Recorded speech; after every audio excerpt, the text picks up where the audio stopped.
بسم اللہ الرحمن الرحیم اللہم صلی علی محمد وعلی آل محمد کما صلیت علی ابراہیم وعلی آل ابراہیم انکا حمید مجید اللہم بارک علی محمد وعلی آل محمد کما بارکت علی ابراہیم وعلی آل ابراہیم انکا حمید مجید۔ السلام علیکم ورحمۃ اللہ وبرکاتہ۔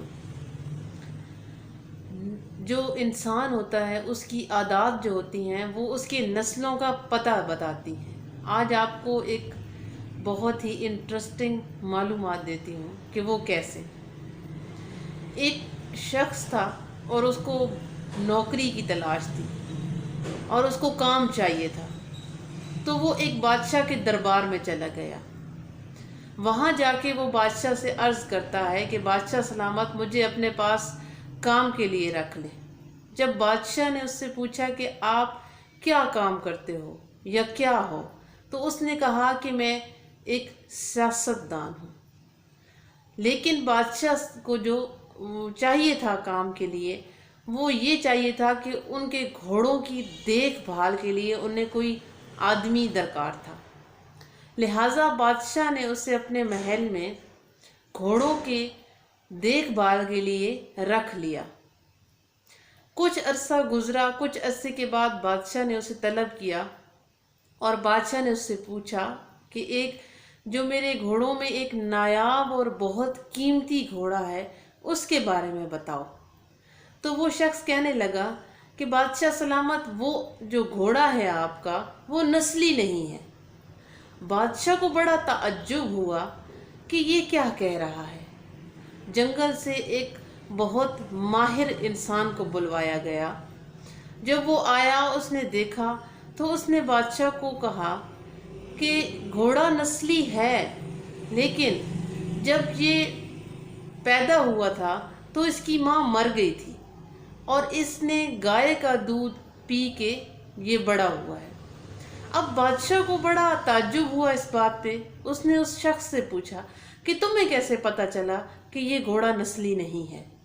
تو اس شخص نے کہا کہ بادشاہ سلامت جب یہ گھوڑا گھاس کھاتا ہے تو یہ گائے کی طرح منہ نیچے کر کے کھاتا ہے، جبکہ گھوڑا منہ میں گھاس لے کے منہ اٹھا لیتا ہے۔ تو اس سے پتہ چلتا ہے کہ یہ نسلی ہے یا نہیں ہے۔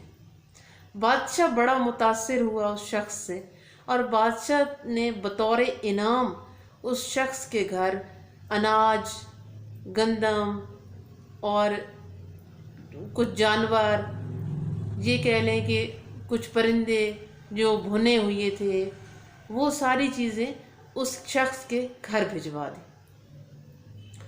اب بادشاہ اس کی باتوں سے اور اس کے کام سے اتنا متاثر ہوا کہ بادشاہ نے اس کو اپنی جو اس کی ملکہ تھی اس کے پاس ملازمت میں رکھ لیا۔ اب وہ شخص ملکہ کے پاس ہوتا۔ کچھ عرصے کے بعد بادشاہ نے اسے اپنے پاس بلایا اور اپنی ملکہ کے بارے میں پوچھا کہ میری ملکہ کے بارے میں بتاؤ۔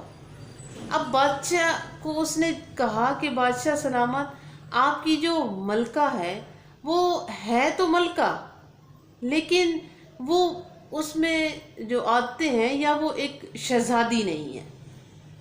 اب بادشاہ کو یہ بڑا تعجب ہوا کہ میری بیوی ہے تو ملکہ لیکن وہ شہزادی نہیں ہے، تو یہ کیا ماجرا ہے۔ اس نے اپنی ساس صاحبہ سے دریافت کیا کہ میری جو بیگم ہے اس کے بارے میں مجھے بتایا جائے اور مجھے صحیح بتایا جائے۔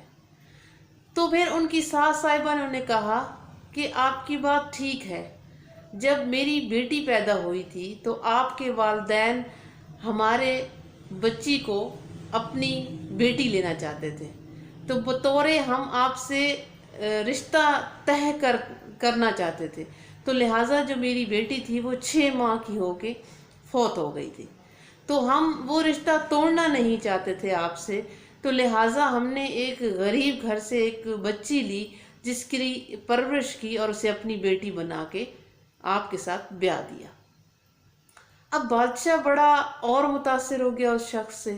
اب اس کے گھر میں اور اناج وغیرہ، کھانے پینے کی اشیاء، دمبے، بکریاں، گائے وغیرہ سارا بھیج دیا گیا اور اس شخص کو اپنے پاس رکھ لیا۔ کچھ عرصہ گزرا، بادشاہ نے کہا کہ مجھے یہ بتاؤ کہ میرے بارے میں تمہارا کیا خیال ہے، میرے بارے میں تمہاری کیا رائے ہے۔ اب وہ شخص کہنے لگا کہ بادشاہ سلامت، جان کی امان پاؤں تو میں آپ کو بتاؤں۔ تو بادشاہ نے کہا کہ ٹھیک ہے، میں آپ کو جان کی امان دیتا ہوں۔ اب اس شخص نے کہا کہ آپ ویسے تو بادشاہ ہیں، لیکن آپ کی حرکتیں اور آپ کے کام بالکل ایک اناڑیوں کی طرح لگتے ہیں، ایک بے وقوف یا ایک کم ظرف کی طرح لگتے ہیں۔ اب بادشاہ کو بڑا غصہ آیا، اور بادشاہ نے اسے یہ کہہ لے کہ اس غصے میں یہ تھا کہ اس نے پہلے جان کی امان دے دی تھی اس شخص کو۔ تو بادشاہ نے اس سے یہ پوچھا کہ تمہیں کیسے پتہ چلا؟ تو اس نے تو آگے خاموش رہا، کچھ نہیں بولا۔ خیر، بادشاہ اپنی والدہ کے پاس چلا گیا۔ جب وہاں گیا تو والدہ سے پوچھتا ہے کہ مجھے صحیح صحیح بتائیں کہ میں اصل میں شہزادہ ہوں، آپ کا ہوں کہ نہیں ہوں۔ تو اس کی والدہ کہنے لگی کہ بچپن میں جب آپ بچپن میں تھے، پہلے تو ہماری کوئی اولاد نہیں تھی، تو ہمارا دل تھا کہ ہماری کوئی اولاد ہو جو ہماری سلطنت کو سنبھالے، تو سلطنت کو آگے لے کے جائے۔ تو لہٰذا ہمیں نے ایک غریب فیملی سے تمہیں لے لیا تھا، گود لے لیا تھا، تمہیں پالا بڑا کیا، جوان کیا، اور اب تم بادشاہ ہو اس سلطنت کی۔ تو وہ واپس اس شخص کے پاس آیا اور اس شخص کو کہنے لگا کہ مجھے ایک بار بتا دو کہ تمہیں یہ کیسے پتہ چلا کہ میں شہزادہ نہیں ہوں یا بادشاہ نہیں ہوں۔ تو اس شخص نے کہا کہ جو بادشاہ ہوتا ہے، جب وہ خوش ہوتا ہے تو وہ اپنے جو اس کے ملازمین ہوتے ہیں، ان کے گھر وہ اشرفیاں یا ان کو بطور اشرفیاں یا سونے یا چاندی کی چیزیں دیا کرتے ہیں۔ لیکن آپ جو چیزیں دیتے ہیں، آپ اناج، بھیڑ بکریاں، گائے وغیرہ یہ چیزیں دیتے ہیں۔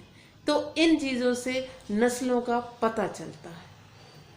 اور ہماری زندگیوں میں بھی ایسے ہے، جب ہم لوگ کسی سے بات کرتے ہیں، کسی کو معلومات دے رہے ہوتے ہیں یا کسی سے لے رہے ہوتے ہیں، جب وہ باتیں کرتے ہیں تو پتہ چلتا ہے کہ یہ کس نسل سے ہیں، کس خاندان سے ہیں۔ اسی طرح جب میرے چینل پہ، میری ویڈیو پہ کامنٹ آتے ہیں تو پتہ چل جاتا ہے کہ یہ انسان اصلی ہیں یا نقلی ہیں یا نسلی ہیں۔ ایسے آپ کو بھی پتہ چل سکتا ہے آپ کی ویڈیو پہ یا آپ کے کامنٹ پہ کہ کون کیا لکھتا ہے، کون کس بارے میں کیا سوچتا ہے، اس کا دماغ کیسا ہے۔ امید کرتی ہوں آج کی میری یہ بات آپ کو ضرور پسند آئی ہوگی، اور اپنی دعاؤں میں مجھے یاد رکھیے۔ میں نے نئے گھر میں شفٹ کیا ہے، اور میرے لیے دعا کیجیے گا اللہ تبارک و تعالیٰ مجھے یہاں سکون سے اور خوشی سے رکھے، اور اللہ تبارک و تعالیٰ میرے لیے آسانیاں پیدا کر دے۔ پھر ملتے ہیں انشاءاللہ تعالیٰ کسی نئی اچھی سی بات کے ساتھ، اچھی سی معلومات کے ساتھ۔ تب تک کے لیے شاہین اختر کو دیجیے اجازت۔ اللہ حافظ۔